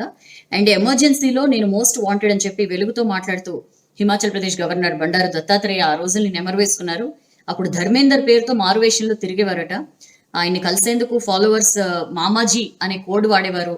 అండ్ ఎక్కడైనా ఏదైనా ఒక మీటింగ్ ఉంటే ఆ మీటింగ్ కి సత్యనారాయణ వ్రతం అని చెప్పి ఒక కోడ్ నేమ్ పెట్టుకున్నారట. సో ఆ రోజులన్నీ ఆయన గుర్తు చేసుకున్నారు, దానికి సంబంధించిన వార్త. ఇది ఎమర్జెన్సీ పాలన అని మనం అదే పేజ్ లో చూస్తున్నాం. ఇందిరా ఎమర్జెన్సీకి కేసీఆర్ పాలనకి తేడా లేదని చెప్పి బీజేపీ రాష్ట్ర అధ్యక్షులు బండి సంజయ్ వ్యాఖ్యానించారు. అప్పుడు ఎట్లయితే ఇందిరా ఎమర్జెన్సీ ఉండేదో ఇప్పుడు కూడా అదే నియంతృత్వం కనిపిస్తోంది కేసీఆర్ పాలనలో. పొలాల్లో దిష్టి బొమ్మల్లా మంత్రులు ఉన్నారు, ఒక్క పైసా విడుదల చేయలేని ఆర్థిక మంత్రి, ఒక్క విషయంలో కూడా ఒక్క ఒక విషయంలో క్లారిటీ ఇవ్వలేని మినిస్టర్స్ కనిపిస్తున్నారు, ఒక్క రోడ్డు కూడా శాంక్షన్ చేయలేని రోడ్ల శాఖ మంత్రి, ఒక్క బస్సు విషయంలో ఏదైనా సరే మాట్లాడలేని రవాణా శాఖ మంత్రి, ఇట్లా నామకే వాస్తే దిష్టిబొమ్మలాగా అయిపోయారు కేసీఆర్ పాలనలో. జనాన్ని కాపాడలేని చేతగాని సీఎం కేసీఆర్ అని చెప్పి సంజయ్ విమర్శించారు. కరోనా విషయంలో తెలంగాణని కాపాడలేక చేతులు ఎత్తేసిన సిచ్యుయేషన్ అని చెప్పి మనం సంజయ్ విమర్శించారు. ఆ పేజ్ లో చూసాం. నెక్స్ట్ పేజ్కి వస్తే కరుణించు తల్లి గండం గట్టెక్కించు. నిన్న పాత బస్తీలో బోనాలు షురు అయ్యాయి, చాలా కొద్ది మందే వచ్చారు. బట్ ఏంటంటే బయట నుంచే లోపలికి వెళ్ళే ఛాన్స్ లేకపోవడంతో బయట నుంచే మొక్కుకుని తొందరగా ఈ కరోనా గండం నుంచి గట్టెక్కించు తల్లి అని చెప్పి మొక్కుకున్నారని చెప్పి మనం ఆర్టికల్లో చూస్తున్నాం. అండ్ అదే పేజ్ లో శివారు జిల్లాలపై కరోనా పంజా చాలా స్పీడ్ గా స్ప్రెడ్ అవుతోందండి వైరస్. రంగారెడ్డి జిల్లాలో ఒక వారంలోనే 532 కేసులు, మేడ్చల్లో 262 మందికి పాజిటివ్. ఏ రేంజ్ లో వారం వ్యవధిలోనే ఎట్లా కేసులు పెరిగాయో మనం చూస్తున్నాం. లాస్ట్ వీక్ మొత్తం రంగారెడ్డిలో 84 కేసులు, మేడ్చల్లో 47. ఈ వారానికి ఎట్లుందో చూడండి, 532 ఈ వారం రంగారెడ్డిలో, మేడ్చల్లో 262 కేసులు. ఎంత వేగంగా స్ప్రెడ్ అవుతుంది, ఎందుకంటే ఎలాంటి రెస్ట్రిక్షన్స్ లేవు, రాకపోకలు విపరీతంగా పెరగడం, ఇక్కడి నుంచి అక్కడికి అక్కడి నుంచి ఇక్కడికి చేరుకోవడం, అండ్ మార్కెట్స్ నుంచి వాటి నుంచి రకరకాలుగా స్ప్రెడ్ అవుతుండడంతో రంగారెడ్డి మేడ్చల్లో కూడా బాగా కేసులు పెరిగిపోతున్నాయి. జిహెచ్ఎంసి రంగారెడ్డి మేడ్చల్ ఇవి మాత్రం చాలా హాట్ జోన్స్ గా రెడ్ జోన్స్ గా కనిపిస్తున్నాయని చెప్పి మనం ఈ ఆర్టికల్లో చూస్తున్నాం. రాకపోకలతోనే విపరీతంగా స్ప్రెడ్ అవుతోంది వైరస్ అని చెప్పి. అండ్ సింటమ్స్ లేని వాళ్లే ఎక్కువ. మేడ్చల్ జిల్లాలో కూకట్పల్లి, కుత్బుల్లాపూర్, మేడ్చల్తో పాటు ఉప్పల్లో కూడా కేసుల సంఖ్య పెరుగుతోంది. జిల్లాలో మొత్తం 575 కేసులు నమోదు కాగా సగానికి పైగా సింటమ్స్ లేనివే అని చెప్పి చూస్తున్నాం. నాట్ ఓన్లీ మేడ్చల్ అండి, ఆల్మోస్ట్ అన్ని చోట్ల కూడా సింటమ్స్ లేని కేసులు ఎక్కువ వస్తున్నాయి, అదే కొంప ముంచుతోంది కూడా. అండ్ నెక్స్ట్ పేజ్కి వద్దాం. కరోనా వచ్చిందా మేమేం చేయలేం, పాజిటివ్ వచ్చిన సింగరేణి కార్మికుల్ని వదిలేస్తున్న యాజమాన్యం అని చెప్పి మనం ఈ ఆర్టికల్లో చూస్తున్నాం. కరోనా బారిన పడుతున్న రెఫరల్ పేషెంట్లపై నిర్లక్ష్యం వహిస్తోంది సింగరేణి యాజమాన్యం. కార్పొరేట్ హాస్పిటళ్లు గెంటేస్తున్నా పట్టించుకోవట్లేదు ఆఫీసర్లు అని చెప్పి మనం ఈ ఆర్టికల్లో చూస్తున్నాం. గాంధీకి వెళ్లమంటూ కంపెనీ డాక్టర్ల ఉచిత సలహా, ఎవరికి చెప్పుకోవాలో తెలియక కార్మికులు ఆందోళన చెందుతున్నారు అని చెప్పి మనం ఈ ఆర్టికల్లో చూస్తున్నాం. ఇల్లెందు ఏరియాకు చెందిన ఒక కార్మికుడు చెస్ట్ పెయిన్ తో కొత్తగూడెం మెయిన్ హాస్పిటల్లో అడ్మిట్ అయ్యారండి 10 రోజుల క్రితం. ఆ తర్వాత మెరుగైన ట్రీట్మెంట్ కోసం హైదరాబాద్ లోని ఒక కార్పొరేట్ హాస్పిటల్ కి రిఫర్ చేశారు. అక్కడ వెళ్ళి అడ్మిట్ అయితే వాళ్ళు ఒక 2-3 రోజుల తర్వాత సర్జరీ చేయాలని చెప్పి ఉంచుకుని, ఆ తర్వాత 2-3 రోజుల తర్వాత వాళ్ళు నీకు కరోనా వచ్చింది, వెంటనే వెళ్ళు ఇక్కడి నుంచి అని చెప్పి బలవంతంగా పేషెంట్ ని గెంటేశారట. పాపం ఏం చేయాలో తెలియలేదు ఆ పేషెంట్ కి. ఆయన ఫ్యామిలీ మెంబర్స్ ఏమో సింగరేణి మెడికల్ ఆఫీసర్లను సంప్రదిస్తే మేమేం చేయలేమని చెప్పి మెడికల్ ఆఫీసర్స్ చేతులు ఎత్తేసిన పరిస్థితి. ఇంకేం చేయలేక ఆ కార్పొరేట్ హాస్పిటల్లో ఉండలేక ఇంటికి వెళ్ళలేక చివరికి గాంధీ హాస్పిటల్కి వెళ్ళాడు ఆ కార్మికుడు అని చెప్పి మనం చూస్తున్నాం. దిస్ హాస్ బీన్ హ్యాపెనింగ్ అండి. సింగరేణిలో కరోనా బాగా విస్తరిస్తోంది, నియంత్రణ చర్యలు తీసుకుంటున్నామని చెప్పి యాజమాన్యం ఆఫీసర్లు చెప్తున్నా సరే విపరీతంగా విస్తరిస్తోందని చెప్పి మనం చూస్తున్నాం. సో ఎవరైతే కరోనా బారిన పడుతున్నారో ఈ రిఫరల్ పేషెంట్లు, వీళ్ళ విషయంలో చాలా నిర్లక్ష్యంగా వ్యవహరిస్తున్నారు. 50 ఏళ్లు దాటిన కార్మికుల్లో, ఇక్కడే పనిచేస్తూ 50 ఏళ్లు దాటిన కార్మికుల్లో ఎక్కువ మందికి heart related problems, kidney related problems, ఇలాంటివి ఎన్నో కూడా, టీబీ, లివర్, ఇలాంటి ఎన్నో ప్రాబ్లమ్స్ ఉంటాయి. వీళ్ళు ఆయా సమస్యల మీద సింగరేణి ఏరియా హాస్పిటల్కి వెళ్తూ అక్కడి నుంచి మెరుగైన చికిత్స కోసం కార్పొరేట్ హాస్పిటల్కి రిఫర్ చేస్తారు, వాళ్ళు అక్కడ వెళ్తూ ఉంటారు. అయితే ఇలాంటి వాళ్ళలో సర్జరీ అవసరమయ్యే సీరియస్ పేషెంట్స్ ఎక్కువగా ఉంటారు. ఎవ్రీ ఇయర్ కార్పొరేట్ హాస్పిటల్స్ కి 100 కేసులు ఇట్లానే వెళ్తాయి. ఇలా వెళ్లే పేషెంట్లకయ్యే ఖర్చులు మొత్తం యాజమాన్యం భరిస్తుంది. కానీ ఇటీవల హైదరాబాద్ లోని కార్పొరేట్ హాస్పిటల్ కి వెళ్తున్న కార్మిక పేషెంట్లకు కరోనా సోకుతోంది. పాజిటివ్ అని తెలియగానే ఇంకా మాకు సంబంధం లేదన్నట్లు వీళ్ళు యాజమాన్యం పట్టించుకోవట్లేదు సింగరేణి ఆఫీసర్లు అని చెప్పి మనం ఈ ఆర్టికల్ చూస్తున్నాం. కొంచెం గట్టిగా ఎవరైనా అడిగితే వెళ్ళండి గాంధీకి వెళ్ళండి అని చెప్పి ఉచిత సలహా ఇస్తున్నారు తప్ప మేము రిఫర్ చేసిన కేసే కదా అని చెప్పి కనికరం చూపించట్లేదని చెప్పి ఈ ఆర్టికల్ చూస్తున్నాం. వెంటనే యాజమాన్యమే చికిత్స చేయించాలి అని చెప్పి కార్మిక సంఘాలు డిమాండ్ చేస్తున్నారండి. ఒక్క మైన్స్ డిపార్ట్మెంట్స్ దగ్గర మాస్కులు శానిటైజర్లు మాత్రం అందుబాటులో ఉంచుతున్నారు. అంతకు మించి కరోనా విషయంలో ఎలాంటి చర్యలు తీసుకోవట్లేదని చెప్పి మనం ఆర్టికల్ చూస్తున్నాం. అండ్ అదే పేజ్ లో మల్లన్న సాగర్ పనులను అడ్డుకున్నారు. పరిహారం చెల్లింపుల ఆలస్యానికి నిరసనగా మల్లన్న సాగర్ ప్రాజెక్టు పనులను అడ్డుకున్నారండి. సిద్దిపేట జిల్లా తొగుటు మండలం బ్రాహ్మణ బంజేరుపల్లి భూ నిర్వాసితులు ఏడాది కాలంగా పరిహారం కోసం మేము అధికారుల చుట్టూ తిరుగుతున్నా మమ్మల్ని పట్టించుకోవట్లేదని చెప్పి వాళ్ళు అక్కడ ఆందోళన కూర్చున్న పరిస్థితి. అండ్ నెక్స్ట్ పేజ్ కొద్దాం. నెక్స్ట్ పేజ్ లో టెర్రరిస్ట్ బిన్ లాడెన్ అమరవీరుడు అంట. పార్లమెంట్ లో పాక్ ప్రధాని ఇమ్రాన్ ఖాన్ కామెంట్స్. ఇమ్రాన్ ఖాన్ మొదటి నుంచి ఇదే స్టాండ్ లో ఉన్నాడు. ఎప్పుడు కూడా బిన్ లాడెన్ ని ఒక టెర్రరిస్ట్ అనే ఇదిలో ఎప్పుడు కూడా అతను చూడని సిచ్యువేషన్ మరొకసారి అదే ప్రేమని చాటుకున్నాడు. ప్రపంచాన్ని పరేషాన్ చేసిన ఈ టెర్రరిస్ట్ ని అమరవీరుడిగా కీర్తించాడట. పాక్ పార్లమెంట్ వేదికగా నిన్న జరిగింది ఇది. అమెరికా వాళ్ళు అబోతాబాద్ లో బిన్ లాడెన్ ని చంపినప్పుడు మనమంతా బాధపడ్డాం. అతను అమరవీరుడు అని చెప్పి ఇమ్రాన్ ఖాన్ మహానుభావుడు మాట్లాడిన సిచ్యువేషన్ అన్ని ఛానల్స్ లో లైవ్ టెలికాస్ట్ కూడా అయింది. ఇది ఈ దేశం కోసం పోరాడుతూ శత్రువుల చేతిలో చనిపోయిన సైనికుల్ని అమరులుగా కీర్తిస్తారు, అది ఓకే. బట్ ఇలాంటి ఎన్నో టెర్రర్ అటాక్స్ కి ప్రపంచం మొత్తం ఎన్నో టెర్రర్ అటాక్స్ కి కారకుడైన బిన్ లాడెన్ ని అమరుడు అని చెప్పి అండం ఏంటి అని చెప్పి మనం ఈ ఆర్టికల్లో చూస్తున్నాం. అండ్ అదే పేజ్ లో సిబిఎస్ఈ 10th ఎగ్జామ్స్ రద్దు సుప్రీంకోర్టుకు స్పష్టం చేసిందండి CBSE board. So CBSE 10th exams cancel అయ్యాయి. ఐసిఎస్ఈ కూడా 10th and 12th exams cancel అయ్యాయి. సిబిఎస్ఈ 12th ఎగ్జామ్స్ కి సంబంధించి మాత్రం 2 ఆప్షన్లు ఇచ్చారు. ఒకటి ఏంటంటే ఎగ్జామ్స్ కి రావడం, సెకండ్ ఏమో ఇంటర్నల్ మార్క్స్ ద్వారా ప్రమోట్ చేయడం. అయితే దీని మీద కూడా సుప్రీంకోర్టు క్వశ్చన్ చేసింది. ఎగ్జామ్స్ కి రావడం అనేది పెడుతున్నారు మీరు, ఎట్లా ఇప్పుడున్న సిచ్యువేషన్ లో ఎగ్జామ్స్ కి రాలేకనే కదా అన్ని రద్దు చేస్తున్నామని చెప్పి క్వశ్చన్ చేసింది. సో మరి ఎలా చేయాలనుకుంటున్నారు, అఫిడవిట్ దాఖలు చేయమని చెప్పి ఇవాళకి కేసు వాయిదా పడింది 12th కి సంబంధించి. సో మొత్తానికి ఒక ఐఐటి ముంబైలో ఆన్లైన్ క్లాసెస్కే అని చెప్పి ఐఐటి ముంబై అనౌన్స్ చేసిందండి. మామూలుగా ఫేస్ టు ఫేస్ లెక్చర్స్ ఉంటాయి, బట్ రద్దు చేసింది. ఈసారికి ఆన్లైన్ క్లాసులు నిర్వహిస్తామని చెప్పింది. ఫస్ట్ ఎవర్ దేశం మొత్తంలో ఇలాంటి డెసిషన్ తీసుకున్న first IIT major institute IIT ముంబైయే. 62 ఏళ్ల ఐఐటి ముంబై చరిత్రలోనే ఫస్ట్ టైం క్యాంపస్ లో స్టూడెంట్స్ లేకుండా అకాడమిక్ ఇయర్ స్టార్ట్ అవుతోందట. మాకు స్టూడెంట్ సేఫ్టీ ముఖ్యం అని చెప్పి ఐఐటి ముంబై చెప్తున్న పరిస్థితి. అండ్ వారి త్యాగాల్ని దేశం మర్చిపోదు. ఎమర్జెన్సీ విధించి 45 ఏళ్ళు అయిన సందర్భంగా మోడీ ట్వీట్ చేశారు. ఎమర్జెన్సీ రోజుల్లో డెమోక్రసీని కాపాడేందుకు ఎంతో మంది త్యాగాలు చేశారు, వాటిని ఎప్పటికీ కూడా దేశం మర్చిపోదు అని చెప్పి ఆయన మాట్లాడారు. అండ్ అదే పేజ్ లో త్వరలో అన్లాక్ 2.0 గైడ్ లైన్స్, త్వరలోనే జూన్ ఎండింగ్ లోపులోనే అన్లాక్ 2.0 గైడ్ లైన్స్ రిలీజ్ చేసే అవకాశం ఉందని చెప్పి మనం ఈ ఆర్టికల్లో కనిపిస్తోంది. ఇంటర్నేషనల్ ఫ్లైట్స్ కి ఈసారి అనుమతిస్తారు అనే వార్త కూడా ఉందండి. మరి చూడాలి ఏం చేస్తుందో డెసిషన్. కరోనా రిస్క్ లో అమెరికన్ యూత్ అని చెప్పి అదే పేజ్ లో చూడొచ్చు. భారీగా బయటకు వస్తున్నారు యువత. మొత్తం బార్లు, పబ్లు, రెస్టారెంట్లు ఇవన్నీ తెరిచేయడంతో ఈ 20-30 years వారు విపరీతంగా తిరుగుతున్నారు. వీళ్ళందరికీ కూడా విపరీతంగా కరోనా రిస్క్ ఉందని చెప్పి మనం ఆర్టికల్లో చూస్తున్నాం. రాజీవ్ ట్రస్ట్ కు చైనా విరాళాలు, అందుకే ఆ దేశానికి కాంగ్రెస్ సపోర్ట్ చేస్తోందని చెప్పి నిన్న కేంద్ర మంత్రి రవిశంకర్ ప్రసాద్ సంచలనమైన ఆరోపణలు చేశారు. మామూలుగా ఎప్పుడు కూడా ఇండో చైనా మధ్య ఎప్పుడు ఇష్యూ వచ్చినా సరే చైనా సైడ్ తీసుకుంటుంది కాంగ్రెస్. దానికి కారణం ఏంటో అని చెప్పి ఆలోచిస్తే ఇది తెలిసింది అని చెప్పి ఆయన మాట్లాడుతూ నిన్న సంచలనమైన ఆరోపణలు చేశారు. కాంగ్రెస్ ఆధ్వర్యంలో ఏదైతే రాజీవ్ గాంధీ ట్రస్ట్ నడుస్తోందో ఆ ట్రస్ట్ కి చైనా ఎంబసీ 90 లక్షల విరాళం ఇచ్చింది అని చెప్పి ఆ వివరాలను కూడా ఆయన బయట పెట్టారు. సోనియా రాహుల్ మీద ఎప్పుడు కూడా వీళ్ళు కేంద్రం మీద విమర్శలు చేస్తారు, బట్ చైనాకి ఎప్పుడు సపోర్ట్ గా మాట్లాడతారు. దానికి కారణం ఇదే అని చెప్పి ఆయన 90 లక్షలు చారిటీకి తీసుకున్నారు అని చెప్పి కూడా ఆయన మాట్లాడిన సిచ్యుయేషన్, దానికి సంబంధించిన వార్త. అండ్ అదే పేజ్ లో Oxford vaccine final trials. So తుది దశకి చేరుకున్న ఫస్ట్ వ్యాక్సిన్ గా ఆక్స్ఫర్డ్ వ్యాక్సిన్ రికార్డ్ సృష్టిస్తోందండి. 10,260 మందిపై ట్రయల్స్ చేయబోతోంది, ఫైనల్ ట్రయల్స్ అని చెప్పి చూస్తున్నాం.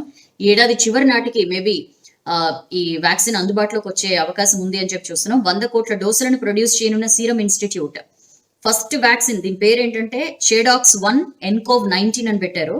జోరుగా ట్రయల్స్ నడుస్తున్నాయి. బ్రిటన్ కు చెందిన ఆస్ట్రాజెనికాతో పాటు మన దేశానికి చెందిన సీరం ఇన్స్టిట్యూట్ ఆఫ్ ఇండియా ఈ వ్యాక్సిన్ తయారీకి ఒప్పందం చేసుకున్నాయి. సో మొత్తానికి ఇది ఫైనల్ ట్రయల్స్ కి చేరుకుంది. 10,000 మంది మీద ఫైనల్ ట్రయల్స్ చేయబోతున్నారు అని చెప్పి చూస్తున్నాం. అయితే చాలా డేంజర్ ఉంది ఇందులో అని చెప్పి కూడా కొంతమంది నిపుణులు చెప్తున్నారండి. ఇంత తొందరగా వ్యాక్సిన్ ని డెవలప్ చేయడం వల్ల అవసరమైన సేఫ్టీ మెజర్స్ ఇవన్నీ తీసుకోక విపరీతమైన ఒత్తిడిలో తొందరగా వ్యాక్సిన్ తేవాలని కంగారుగా తెస్తే వైరస్ పోవడం మాట అటుంచితే వ్యాక్సిన్ వల్ల ఒంట్లో వైరస్ తిష్టవేసే ప్రమాదం ఉందని చెప్పి కూడా ఎక్స్పర్ట్స్ చెప్తున్నారు. ఇలా జరిగిందంట కూడా. ఎప్పుడంటే ఫిలిప్పీన్స్ లో డెంగ్యూ వ్యాక్సియా చాలా పెద్ద వివాదం రేపింది. అప్పుడు స్కూల్స్ లో పిల్లలకి ఇచ్చారట. అయితే ఆ వ్యాక్సినేషన్ వల్ల చాలా మంది పిల్లలు చనిపోయారు. అప్పుడు ఫిలిప్పీన్స్ ఈ ప్రోగ్రామ్ ని కూడా ఆపేసిందట. సో వ్యాక్సిన్ తో కూడా డెంగ్యూ వచ్చే ప్రమాదం ఉందని చెప్పి అప్పుడే తెలుసుకున్నారు.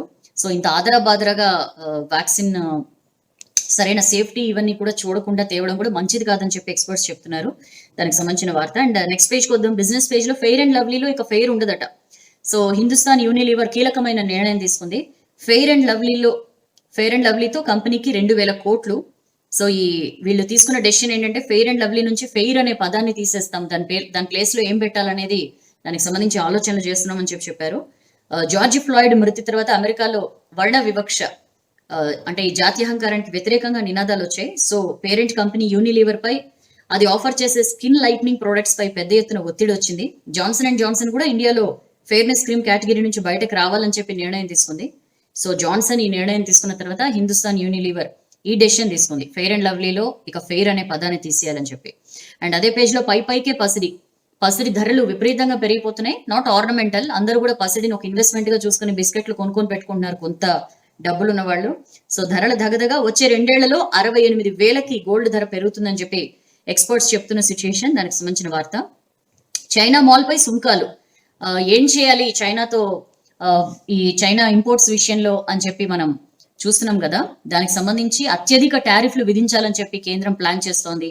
క్వాలిటీ కంట్రోల్ చర్యలు కూడా కఠినతరం చేయాలని ఆలోచన చేస్తోంది. ఒక 370 ప్రొడక్ట్స్ ని కేంద్రం లిస్ట్ చేసింది అని చెప్పి మనం ఈ ఆర్టికల్లో చూస్తున్నాం. సో చైనా దిగుమతులపై మరింత కఠినంగా వ్యవహరించాలని చెప్పి కేంద్రం భావిస్తోంది. దానికి సంబంధించిన వార్త.